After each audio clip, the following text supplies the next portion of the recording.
अस्सलाम वालेकुम मेरी प्यारी सी यूट्यूब की फैमिली, क्या हाल चाल है आप सबके। होपफुली जी सब ठीक ठाक कुछ मज़े में होंगे। तो आज का जो व्लॉग है मैं आप लोगों के साथ अपनी full day morning routine share कर रही हूँ, और वो भी रमज़ान की। तो यहाँ पे मैं बना रही हूँ, 4 बजे का टाइम है, आपको पता है कि सहरी का वक्त होता है। तो यहाँ पे मैं बना रही हूँ सहरी, और सहरी में मैं सिर्फ बनाऊंगी 4 पराठे, जिसमें मैं और फैयाज़ ही होते हैं, जिसमें से 3 पराठे हम लोग खा लेते हैं और एक जो है अरमीन के लिए और इज़हान के लिए हम लोग लपेट के रख देते हैं, क्योंकि आपको पता है गैस का बहुत ज़्यादा मसला चलता है। तो अरमीन उठती है 10-11 बजे, तो फिर वो होता है कि मैं उसे गर्म करके दे देती हूँ। चाय जो है थर्मस में रख देती हूँ, क्योंकि चाय गर्म रहता है, तो चाय पराठा इन लोगों को ज़बरदस्ती मुझे खिलाने होते हैं। तो फिर यहाँ पर जी पराठा बनाऊँगी, साथ ही मैं चाय बनाऊँगी। और जो है रात में अम्मी ने मुझे दे दिया था कीमा आलू का सालन, वो भेज दिया था, तो सहरी पे मैं उसे गर्म करूँगी। और यहाँ पे हम लोग करेंगे सहरी, क्योंकि सहरी जो है ना कुछ होना चाहिए, दही या फिर अंडा। वैसे अंडा तो मैं नहीं खाती हूँ, लेकिन दही मुझे बहुत ज़्यादा अच्छा लगता है। मतलब कि दही पराठा हो गया, या फिर कुछ सालन साथ हो, तो कुछ ना कुछ खा, मतलब कि थोड़ा बहुत खा भी लेती हूँ, वरना तो वैसे तो कुछ खाया ही नहीं जाता सहरी में। एक तो बंदा आँखें खोलो, फिर उसके बाद ना मुँह सब बना हुआ होता है, बंदा आधा सोया है वही सहरी ठूस रहा होता है ऐसा किस किस के साथ होता है मुझे बताना। शादी से पहले ये होता था कि बस जिम्मेदारी नहीं थी, बस सहरी किया और करके सो जाती थी। लेकिन शादी के बाद जो है सबसे पहले उठ कर देखना पड़ता है, एक जिम्मेदारी आ जाती है कि भाई मुझे सहरी बनाना है, और एक मतलब कि टेंशन होता है टाइम से उठने, कहीं देर ना हो जाए, सहरी में कहीं देर ना हो जाए, मतलब टेंशन लगा ही रहता है। तो ये जिम्मेदारी हो जाती है। मैंने कभी नहीं सोचा था कि मैं इस तरीके से जिम्मेदारी निभा पाऊँगी, या फिर मैं ऐसा कर सकती हूँ। मैंने नहीं सोचा था, ना ही मुझे अपने आप पे बिलीव था कि मैं ऐसा कर सकती हूँ। मतलब शादी के बाद अपने घर को, अपने बच्चों को लेकर संभालना करना बहुत बहुत मुश्किल टास्क होता है। तो खैर अल्हम्दुलिल्लाह अब तो मेरे घर वाले भी मुझे देखते हैं तो बिल्कुल हैरान होते हैं कि यार माशाल्लाह माशाल्लाह। खैर बस सहरी करने के बाद जो है मैं यहाँ पे आ गई थी बर्तन वगैरह धोने के लिए। आप लोगों को पता है कि सहरी के बर्तन होते हैं, और मैं, आप लोग जो मेरे पुराने सब्सक्राइबर उनको पता है, मैं बर्तन हो या कुछ भी हो मैं नहीं रखती। बाज़ लोग जो होते हैं ना कि सहरी के बर्तन रख देते हैं, लेकिन मैं नहीं रखती, मैं हैंड टू हैंड धो देती हूँ, और सिंक वगैरह भी मैं साथ साथ क्लीन कर लेती हूँ। फिर सुबह का कोई टेंशन नहीं होता है। यहाँ पे अरमीन का जो है ना रोटी और चाय वगैरह मैंने बता दिया, मैं मतलब कि शॉपर में करके लपेट के मैं रख देती हूँ, ताकि वो उठे तो आराम से खा ले। फिर बर्तन वगैरह धोऊंगी, किचन वगैरह को मैं बिल्कुल क्लीन करूँगी। उसके बाद मैं पढ़ूँगी नमाज़। और इज़हान भी ना मेरे साथ साथ उठ गया था, जिसकी वजह से ना मैं सहरी सही से कर सकती हूँ उतना परेशान मुझे कर रहा होता है वो। तो वो तंग कर रहा था, फयाज़ उसको लिए हुए थे, तो मैंने कहा जल्दी से मैं बर्तन वगैरह धो लेती हूँ। सिंक को बिल्कुल साफ़ वगैरह मैंने कर दिया। उसके बाद मैं वज़ू वगैरह करके जो है नमाज़ वगैरह पढ़ने गई थी।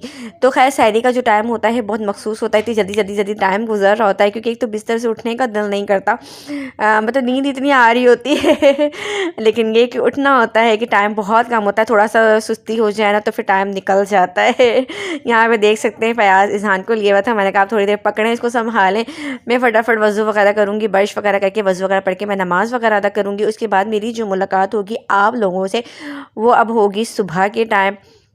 यहाँ पे फिर साथ ही जो है ना अरमीन भी उड़ गई थी। मतलब सहरी पे जब बच्चे उठ जाए ना तो फिर सोना बहुत मुश्किल हो जाता है। फिर ये लोग ना खुद सोते हैं ना मुझे सोने देते हैं, मतलब 7:30-8 ऐसे बज जाता है।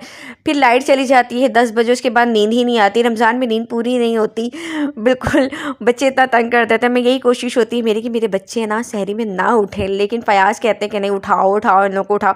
मैं कहा आप तो सो जाते हैं, लेकिन मेरे लिए परेशानी बन जाती है, क्योंकि ये लोग फिर सोते नहीं हैं, इतना तंग करके रखते हैं, इन लोगों ने सोना ही नहीं होता। तो खैर बिला आखिर लोग 7:30-8 बजे तक सो गए थे। फिर मैं थोड़ी देर ही नींद ली थी, उसके बाद फयाज़ चले गए थे जॉब पे। फिर मैं उठी थी, उठ के फिर मैं जल्दी से मैंने सफाई वगैरह की, और यहाँ पे मैं शावर वगैरह बच्चों को दिलाया था। फिर खुद शावर वगैरह मैं लेकर फिर मैंने ज़ोहर का नमाज अदा किया। उसके बाद फिर मैं आ गई थी किचन में आने के बाद जो आपको पता है मैं अकेली होती हूँ, अब बार बार मैं यही बोलती हूँ कि मैं अकेली होती हूँ तो यार हाँ भाई मैं क्या करूँ। तो खैर यहाँ पे अफ्तारी बनाने की तैयारी कर रही थी, पकौड़े का मसाला मैं बना रही थी, और साथ ही जो आलू की कतली फ्राई करते हैं वो मुझे भी पसंद है और अरमीन को भी पसंद है, क्योंकि बच्चे फिर मेरे खा लेते हैं ना। यहाँ पे मैं अफ्तारी मतलब कि प्याज वगैरह को कट कर रही थी, इज़हान यहाँ पे तंग करने के लिए मुझे आ गया था, कह रहा था मम्मा सारे काम छोड़ दें आप, उसके बाद मुझे गोद में लें और बस लेके बैठे रहे। खैर ये असर का टाइम हो गया था। इज़हान की आवाज़ आ रही होगी आपको, वो हंस रहा अपने बारे में सोच के, क्योंकि मैं वॉइस ओवर कर रही हूँ। यहाँ पे हो गया था असर का टाइम, मैं यहाँ पे असर की नमाज़ पढ़ने के लिए आ गई थी। अच्छा, मेरा बताने का मकसद ये होता है, नमाज जैसे पारा वगैरह मैं पढ़ती हूँ, मैं आप लोगों को दिखाती हूँ, तो इसका मतलब ये नहीं होता कि मैं आप लोगों को दिखा रही हूँ या जता रही हूँ कि मैं ऐसे करी मैं वैसे करी, नहीं। लेकिन रमज़ान में हर किसी के ना मतलब कि सबका यही शेड्यूल होता है, वक्त से इंसान नमाज़ पढ़ता है, एक सिपारा पढ़ता है, एक अलग मतलब कि ना रौनक होती है गलियों में, बाज़ारों में और फिर मस्जिदों में।